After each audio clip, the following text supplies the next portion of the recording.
ફરી એકવાર ગુજરાત રાજ્યએ ઉર્જા રાજ્ય તરીકેની પોતાની ઓળખ વધુ મજબૂત બનાવી છે। PM Suryaghar month of solar May 2026 અંતર્ગત ગુજરાતને કુલ 5 પુરસ્કાર 5 રાષ્ટ્રીય પુરસ્કારો મેળવી કેટેગરી બી રાજ્યમાં ગુજરાતનું શ્રેષ્ઠ પ્રદર્શન।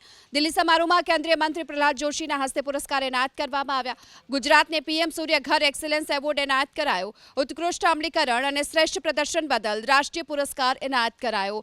નેશનલ પોર્ટલ પર સૌથી વધુ ગ્રાહક અરજીઓને લઈ ગુજરાતને એવોર્ડ એનાયત કરાયો। સૌથી વધુ રૂફટોપ સોલાર સ્થાપનોનું કમિશનિંગ કરવાને બદલે એવોર્ડ અપાયો છે। તેની સાથે સૌથી વધુ વેન્ડર નોંધણીઓ બદલ પણ ગુજરાતને એવોર્ડ એનાયત થયો। ફરી એક વખત ગુજરાતે હવે ઉર્જા રાજ્ય તરીકેની પોતાની ઓળખ વધુ મજબૂત બનાવી છે, કારણ કે PM Suryaghar month of solar May 2026 અંતર્ગત ગુજરાતને કુલ 5 પુરસ્કાર એનાયત કરવામાં આવ્યા। તો આ 5 પુરસ્કારની જો વાત કરીએ તેમાં રાષ્ટ્રીય 5 પુરસ્કારો છે, જે કેટેગરી બીમાં ગુજરાતનું શ્રેષ્ઠ પ્રદર્શન રહ્યું।